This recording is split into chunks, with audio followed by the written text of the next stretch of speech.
everybody. How are you going? I am okay-ish. And you're going to be like, hey, Bubs, where's your face? We want to see your ugly mug.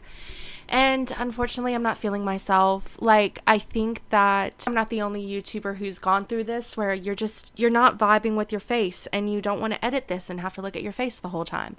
So we're doing a voiceover. It's not something that I'll make often. I know that most people prefer to kind of have that one-on-one connection, looking you in your eyes, but I really want to do a maths recap, but I also really am just not vibing with the self-confidence today.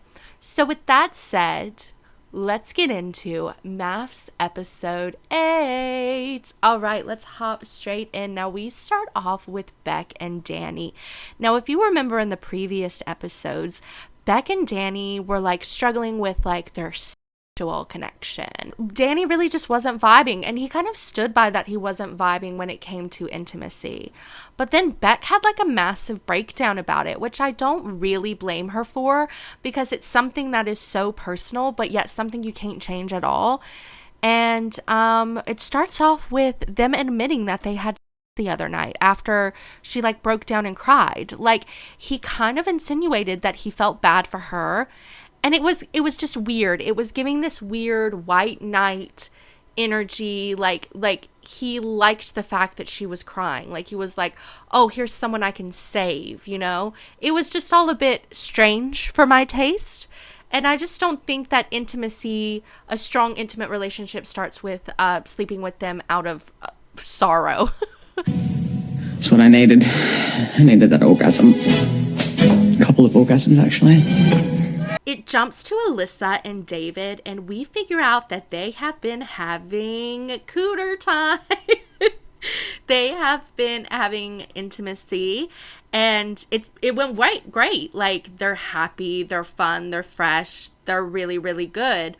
And I'm glad to hear from them, because we haven't been hearing enough from Alyssa and David for my taste. Now, let's get to the juicy part.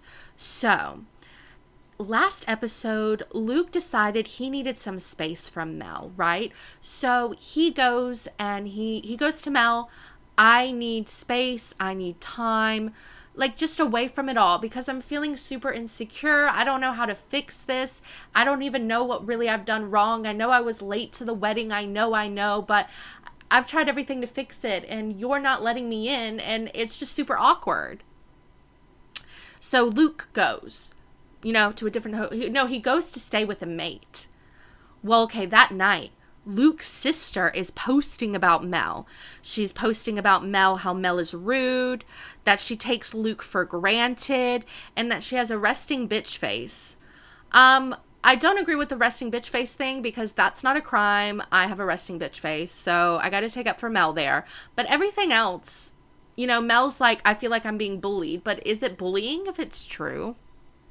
I mean, what's been said that's not true? Like, I understand, I get it. It would be hard. And it's even harder because you're probably going to have to meet the sisters again. So, and it's like, how are you supposed to be nice to someone that is talking crap about you? So I get where she's coming from. Don't get me wrong. But it's just a bit like, ooh, I wouldn't go so far as bullying.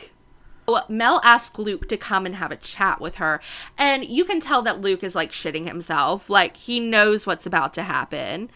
And the way this goes down, the way this conversation goes down, it feels as though Mel is grabbing onto a chance to be the victim and make Luke the bad guy.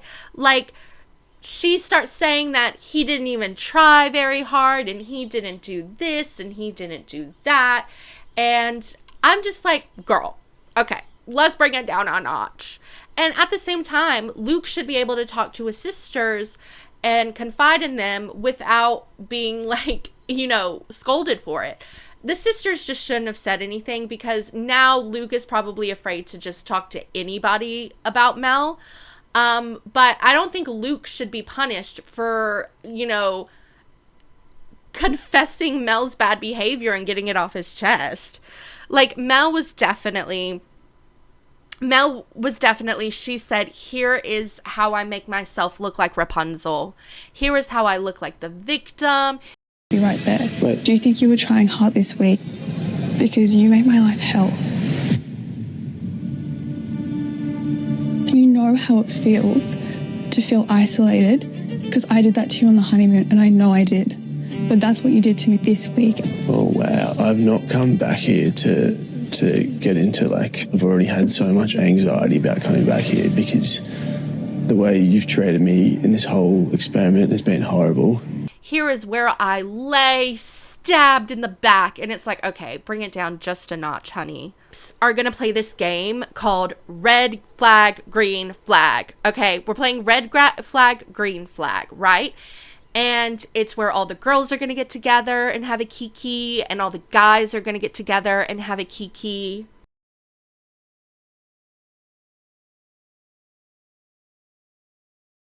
Should offer feedback, challenge each other's thinking, and help each other see things from an outside perspective. The expert! Oh, with red flag, green flag, they separate the girls and the guys, like I said, and each person has to share their red flags and their green flags to the whole group. This is like the weirdest show and tell I've ever encountered before. It's like, hi, get up in front of the class and tell us what you hate about your partner. It's like, yeah, okay. Sure, maybe, I guess I have to. I signed a contract. So there were like 30 people within this experiment, guys. So I am not going through every single person, because every single person is going to take a stand in front of the jury, and we don't have that type of time. So I am only going to be doing the ones that I found funny, interesting, horrid, and yeah, let's get into it. So we start off with the girls, and Beck says that her and Danny have the most amazing connection and communication. And look, I just don't believe it. I mean, from what I've seen, he sees her as a mate, and she is desperately hoping that if she puts off this "we're amazing" energy, it'll stick. Like, my girl is manifesting. My girl's watching Reiki on TikTok. She's burning that incense. She's about to go get a kimono. She is hoping, manifesting, praying that it's gonna work, and I just don't think it is. Okay, then we skip to Gia, and Gia is in the confessional, and she says she thinks Danny wants her. So Gia confesses, I think Danny wants me. I don't think he wants Beck. I'm like, girl, give it a fucking rest. Give it a rest. I don't know what her obsession with Beck and Danny is, but the more you go, oh, I think Danny might want me, it kind of feels like you want him to want you. You know what I mean? We all saw it at the dinner party. He was looking at me. Yeah, I feel like I'm probably more his vibe, and that's why he was looking me up and down. Gia needs to calm the hell down. So Beck then confesses that her red flag with Danny is that she gets the vibe, and I get this vibe too, I get it too, she gets the vibe that she thinks Danny thinks he is hotter than her. Crickets. I was like, ooh, she kind of... I get that vibe too. I don't think it personally, but I do get that vibe. Okay, it's Gia's turn. So, Gia is telling her red and green flags, and Beck is doing too much for my taste, and I want to be like, Beck, I understand where you're coming from. I understand. I get it. I get where you're coming from, but I'm like, oh, bring it down just a notch. Off tap, I've got to say. No, but I think I get judged, and I think initially... I judged you at the hens party. So yeah, he was like, you were so hot, you know, whatever. What did you and say I was at the hens like, party? I'm really into you. She's interrupting. She's whispering into people's ears. I understand why she'll be upset, but now it's feeling forced. You know when you read someone and it should just slide off the tongue? It's kind of not with Beck at the moment. It's feeling a bit forced. It's feeling too much. Gia says that she was afraid that she gave a vibe that she puts out easily, and Beck said that she did. Okay. All these women say they're girls and then prove the fucking opposite. I never look at a woman and go, she puts out too easily. I've never done that. Just nasty thing to say. I mean, these women just have no limits. It's just really hard to watch. I think it would be easier to watch if they were aware of their disgusting behavior, but it feels like they're not, because they're always like, I'm a girl's girl. I love my girls. You know, uteruses before deuteruses, and then do the complete fucking opposite of what that means. Then it cuts to my silver fox Steve. And this one made me laugh. Okay. He legit gets up on the stage and he goes, yeah, there's some green flags, but let's talk about the red flags. He did not even name any green flags. He said, yeah, she has some green flags, but let's talk about the red flags. Now, red flags. We have spent... Hang on a second. What's going on there, brother? What the hell's going on here? Like, the fact that Steve says, I know she's got some green flags, but she's got a few reds. And when you say that, it means like you're on the lowest scale of liking the relationship. And I was like, my mouth was on the floor. Jaw dropped. And I kind of felt sad because I thought that they were going to be like, the strong couple. And no. He went on and on and on. He ripped Rebecca to shreds. The whole time I was like, God, tell us how you really feel, Steve. Like, Jesus, give her a break. It's consistently that person where it needs to be talking all the time, or needs to be, there's no downtime. Rebecca's humour, I don't understand some of her humour. Sometimes it's got a bit of a sexual innuendo to it, and I'm very conservative, so it just seems rude to me. Okay. If you hear my cat playing with his toy, I'm very sorry. Brook starts to talk about Chris. Oh, yes, she does. And to talk mad shit about Chris. But I wasn't angry with Brook because everything she was saying was true. Like, nothing was inaccurate. Nothing was false. Nothing was speculative. Like, what she was saying was accurate. Those are things that he has done and how they made her feel. Chris is a very clingy boy. Yeah. So he was projecting. He's projecting. And the third, he said, I hate fat people. Yeah. Ooh. So I was like, yes, pop off. Tell him how you really feel, sis. But you can really tell that she thinks Chris is gross and she wants to tap out. And I really find it funny because you can tell she wants to tap out. But she's here. She wants to stay for the TV. For the, televised. They go through so much for this process. I can't necessarily always blame them if they're like halfway through and they're like, I'm just going to stick it out. But I think that they need to be honest with the other person about it. Don't let someone think you have feelings when you don't kind of energy. But you can tell she definitely wants to tap out, but she is just sticking it through, which I find interesting because she accuses other people for being here for the wrong reasons. But I get the sense that Brook is just trying to stick it out for the televised, like the TV, more than anyone else, which I find interesting. Stella goes. Oh, Stella. Oh, she's an angel. She's a beautiful angel sit down from heaven on a motorcycle. She is so cool. I think Stella is awesome.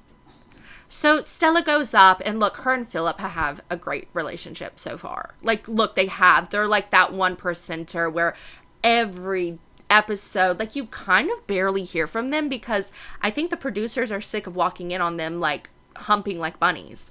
They are vibing so freaking hard. And I think it's a little bit different from like Gia and Scott where it's just the sexual chemistry. I think that they vibe on like an intellectual level too. Philip and I, we communicate well. It's ridiculous how well we communicate. He's deep. We are attracted to each other. I didn't ask for any physicalities in the person. I asked for a kind heart, kind soul. No expectation. No expectation. And I feel like I got an old soul in a really hot level body. Too, on an emotional level, like they're vibing everywhere all day long. So Stella goes up and she starts to express how much she likes Philip, and Brook just does not like this. Brook seems to want to interrupt every fucking second, and like to the point it's weird to me, like stop interrupting. And And look, Stella says the green flags, and then when it came to the red flags, she was struggling. I could kind of see like the gears working in her head. Like, I think Stella was actually struggling to find red flags. I genuinely do. Are there any? Well, that's the thing. Like, There has to be. I'm sorry, I'm calling bullshit. I'm sorry. Surely he gets on your nerves at times. No. That Stella should have just said something that he does that annoys her. Like, oh, he leaves the toilet seat up. Maybe she had the impression of a red flag needs to be something like deep and kind of, oh, you could see it becoming heinous behavior. She couldn't come up with any red flags, and Brooke did not like that. And it does feel, we'll go into this later because I've already watched the next episode. And so I'll do this in my next video.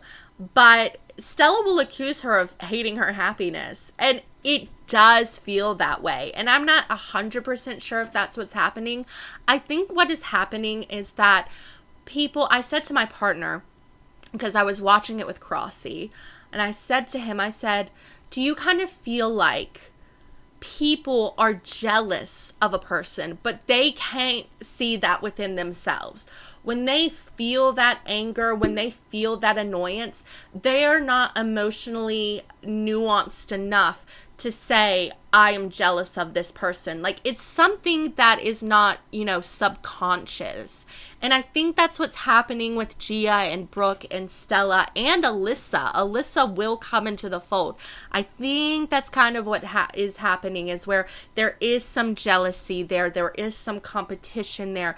But they can't admit it to themselves because I don't think that they subconsciously even realize it. But that doesn't take away from the bad behavior. I mean, the way they were going after Stella was like hounds, dead carcass, hounds on the way. It was nasty. Yes, ma'am. And it goes to Luke. Oh, my little golden retriever. Look at those puppy dog eyes. He has the puppy dog eyes. Oh, I love little Luke. So Luke goes up, and you could just tell he's so sad because you can tell he has lost all confidence in himself. And there is nothing I can say but that I feel so bad for him. So bad for him. And I just really want him to get a pep back in his step because, like, he's gonna need to be on sertraline after this. He's gonna need Zoloft after this. Like, he looks so down about himself. It makes me feel so, I just want to give him a hug. Yeah, it's been tough. I feel like I've really tried to make it work, and like I've just gotten absolutely nowhere. That's been like just a really tough pill to swallow. Then we go to Mel. Oh, Mel's a liar. Mel is a liar. She is bending the truth. She is breaking her back like Bella in Twilight, trying to bend the truth. Mel says that, you know, Luke is manipulative and that he will, like, lay on the bed and sigh and that he hasn't tried. He hates me so much that he's trying to find any reason just to be mean, but the only thing I've done is not have feelings for him back. She complains that he sulks, but he's not sulking. He's traumatized. You've traumatized the poor little thing. He's not sulking. He's trying to cope. Like, oh my God, the way that this woman is bending the truth is insanity. It's absolute insanity. And I'm just not here for Mel. It's gross behavior. You're lying. You know you're lying. You're bending the truth. There are reasons that he's probably sulking in bed. And that's probably because you verbally kick him in the balls anytime you can. So, fuck off, Mel. Right, that's it for my episode 8 recap of Married at First Sight Australia. I hope you guys enjoyed. Make sure to like, subscribe, and comment. And I will see you in the next one. Okay? Bye-bye.